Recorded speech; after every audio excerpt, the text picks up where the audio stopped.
On behalf of all assembled here today, I should now like to invite our newest alumnus, Dr. Thomas Aquino, to address Convocation. Tom?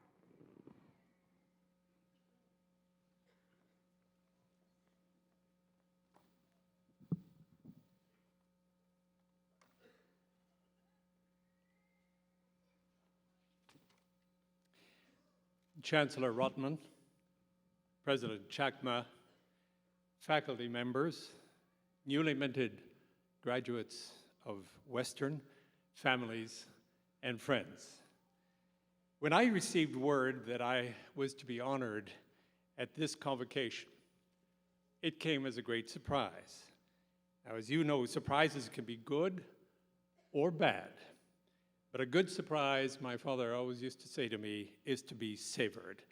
And I am savoring this moment. Now, as you have heard, I did not study at Western, but I've had the good fortune to be closely involved with the Ivey School of Business and the Lawrence National Center for Policy and Management and their remarkable leaders.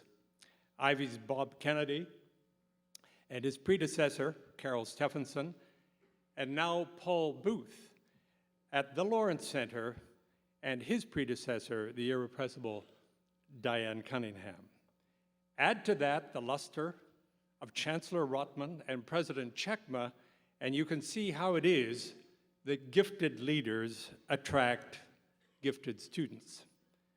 Now, as you celebrate this wonderful milestone in your lives, together with proud family and friends, you face a world marked by a worrying degree of disorder, frightening new disease, and too often unspeakable violence.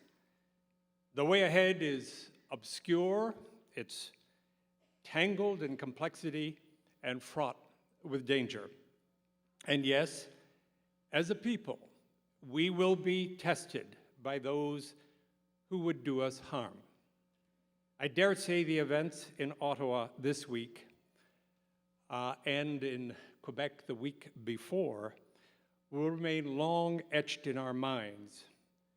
In the case of Ottawa, where my wife and I live, a soldier with his head bowed in reverence at our National War Memorial was gunned down, a terrorizing assault in the halls of Parliament itself.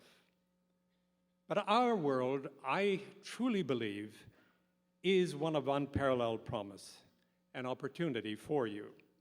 A new world empowered by technology and fueled by the creative mind, unfettered by conventional ways of thinking. At this stage in your lifelong journey of learning and discovery, you are as well equipped as any with insights and skills that will help you navigate through both the calm and the rough waters ahead. And you among us here today who are Canadians or who live in Canada are fortunate indeed that you face no insurmountable obstacles to your dreams and ambitions. Never, ever forget how blessed we are to live in a free and open society where merit prevails, where the door to opportunity is as wide as it ever gets. And for most of the world, that is unfathomable, literally, simply beyond reach. So what will each of you make of your lives? As a friend told me long ago, remember, life is not a dress rehearsal. You only get to do this once. Now, there are, to be sure, infinite ways to live a good, rich, and fulfilled life, to enjoy a sense of accomplishment, to feel that one has made a contribution. And to be sure, happenstance, good luck, and serendipity can play big roles in the lives we lead. So can bad luck and failure along the way. But we learn resilience and a good many other worthwhile things from such experiences. What I want to do today is to share some of my experiences with you ones that have shaped my life and make it possible for me to say to you that I am fulfilled. I will tell you something about my life in business and in public policy, and something about what nourishes my soul. Business, the policy of business, the strategy of business, have long been at the core of my life experience. My own business career started with a dream. A supportive wife, Susan, who I'm delighted is with me here today, little money in the bank, and a pair of running shoes. The dream was to reach out to the business leadership of the country and convince as many as would believe in me to buy my services and eventually build a community among them dedicated to having business play a real role in advancing good public policy. I prepared carefully drafted letters to some 75 chief executives and was about to mail the letters when Canada Post went on strike. Now, this was an era not that long ago when there was no alternative to Canada Post. There was no internet. There were no fax machines. So I put on my running shoes, flew first to Toronto and then to Montreal, and hand-delivered, running down each of the streets, every single one of those letters. And mercifully, not long after, I got positive responses from a leading energy company and a leading financial institution. Within 6 weeks, I was in business, and I never looked back.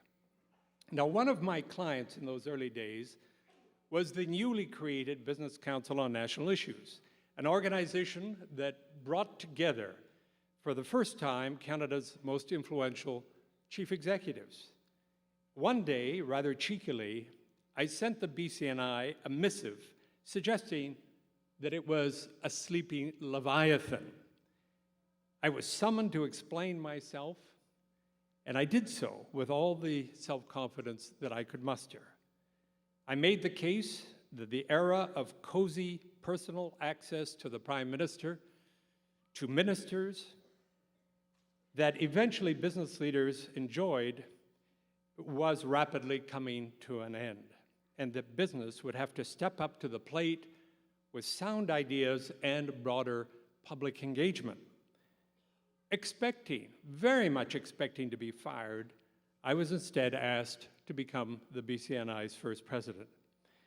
When I retired from the post 29 years later, the BCNI, which we had renamed a decade before the Canadian Council of Chief Executives, counted as members the leaders of companies that collectively managed $4.3 trillion in assets and $850 billion in annual sales, and were responsible for the vast majority of Canada's exports, investment, and training.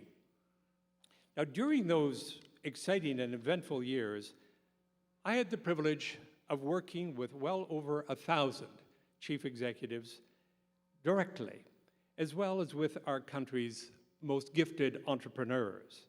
I saw them up close, I observed much, I learned much. What lasting impressions did I take away? I learned that ambition alone does not generate success. Vision, combined with ambition, is the big differentiator. Vision allows one to see beyond the horizon and to understand how to seize the opportunity that beckons. I have always liked how the German philosopher Schopenhauer summed it up. He said, "Talent hits a target that no one else can hit. Genius hits a target that no one else can see." Now, I learned that long-term success demands steadfast focus, hard work, and resilience. I learned that the best of leaders unfailingly treat others with respect, fairness, and courtesy. And most fundamentally, I learned that without integrity, all the rest is for naught. Now, let me pause to tell you a little story about meeting a couple of visionaries who changed the world. It took place on a flight across the Atlantic with my friend Laurent Baudouin of Bombardier, His plane, of course, a sleek Global Express. Aboard as guests were Sergey Brin and Larry Page, who founded Google in a garage in Menlo Park, California in 1998.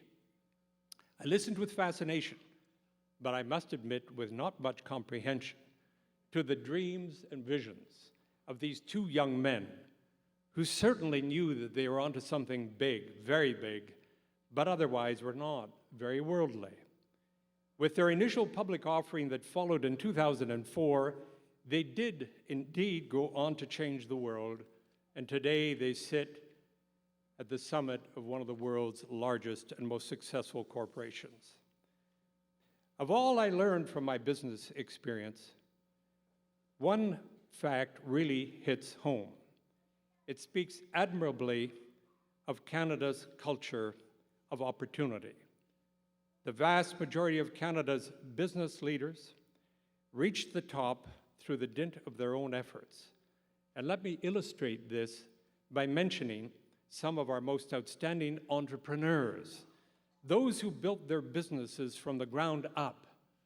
Jim Pattison, Peter Monk, Serge Gaudin, Ron Southern, Frank Stronach, Jean Cocteau, Isidore Sharp, Michael Lee Chin, Seymour Schulich, Frank Hesenfrance, and the late Paul Desmarais. And I'm delighted to say our very own Joseph Rotman. Each of their stories is a fascinating and inspiring one, and I have heard them all. A silver spoon does not figure in any of them, nor does a silver spoon figure in the stories of the early pioneers who founded family dynasties, the Sobeys, the Irvings, and the McCains, the Thompsons and the Westons, the Richardsons and the Mannixes. Now let me turn, if I may, to my life in public policy. It began with 4 years in the government of Canada, first as an executive assistant to Cabinet Minister James Richardson, and then as a special assistant to Prime Minister Pierre Trudeau. The period was 1968 to 1972, and yes, I was very young then, arguably one of the most exciting and rewarding times to be involved in politics. During the 3 years that I served the Prime Minister, I observed Canada's most charismatic leader of the 20th century come to terms with his meteoric rise to power and fame. I watched as he audaciously launched the deeply unpopular Official Languages Act, crusaded for a Charter of Rights and for the patriation of the Canadian Constitution, reached out to the People's Republic of China when other Western leaders dared not do so, and confronted separatism and FLQ terrorists in Quebec. I also saw how this proud man responded to near electoral defeat at the end of his first term. My experience in Mr. Trudeau's office showed me several things about leadership: that it is lonely at the top, that the physical demands of high office can be excruciating, that the buck really does stop on the leader's desk, and that a leader's hold on power can be extraordinarily ephemeral. While this time in government gave me early lessons in the seminal importance of public policy and how hard it can be to achieve, it was my 3 decades at the helm of the Canadian Council of Chief Executives that engaged me in public policy in a profound way. My mission from the outset was to have business leaders play a direct role in shaping public policy because we had something to contribute and because it was the responsible thing to do. Our goal was ambitious: to help make Canada the best place in the world in which to work, to invest, to live, and to grow.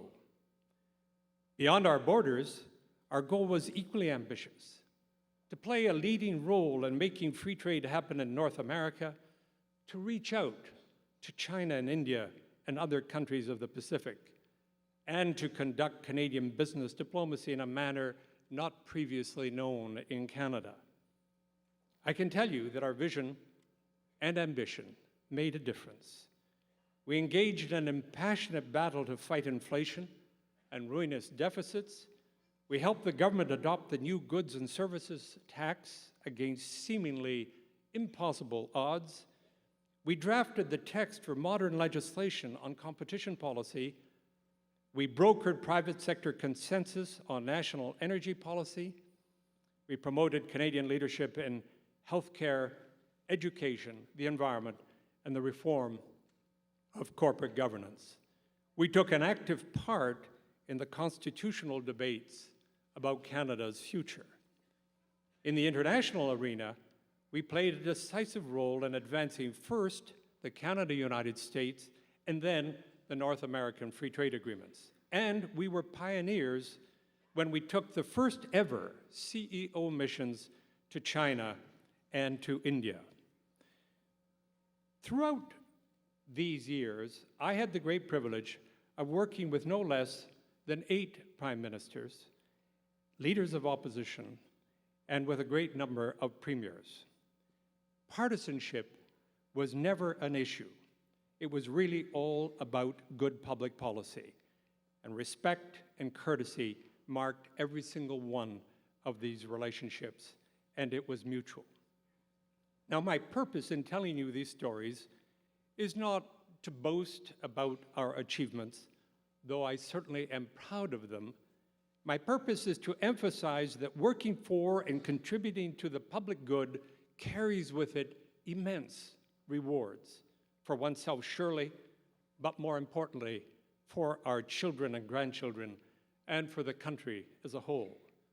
Canada today enjoys stability and harmony, an enviable quality of life, and the respect of most of the world, or most of it anyway. There will always be much to do.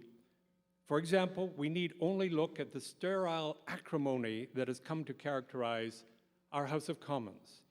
Our members of Parliament need to be reminded that one's adversary is not one's enemy, especially when that person on the other side of the House is legitimately elected by some representatives as a representative from some part of Canada. And I must say to you that when I listened to the Prime Minister and to the leader of the opposition, the leader of the third party, stand up in the House yesterday and speak with a degree of compassion and reconciliation that I have not seen for many, many years, I thought to myself, wouldn't that be wonderful if that could be sustained for a long, long time to come? Now, I believe that each of you in your chosen sphere can find a way to contribute to public policy or the public good, writ large or small. Canadians, remember, are among those in the world that volunteer the most with children's activities, to build strong communities, to accept non-paid positions leading not-for-profit organizations, and the like. I do much of this, so does my wife. I encourage you to make room in your life for this as well. Finally, I encourage you to make room in your life for things you find truly soul-nourishing. For me, I've found this in music, in architecture, in the visual arts. I've found it fly fishing on quiet streams and hiking through blankets of wildflowers in the high mountains. I've found it doing the heavy labor in my wife's magnificent garden. I've found it in exploring strange and wondrous places in every corner of the earth. Let me conclude, graduates, with a word from Walt Whitman. Whitman said, "The powerful play of life goes on, and you may contribute a verse."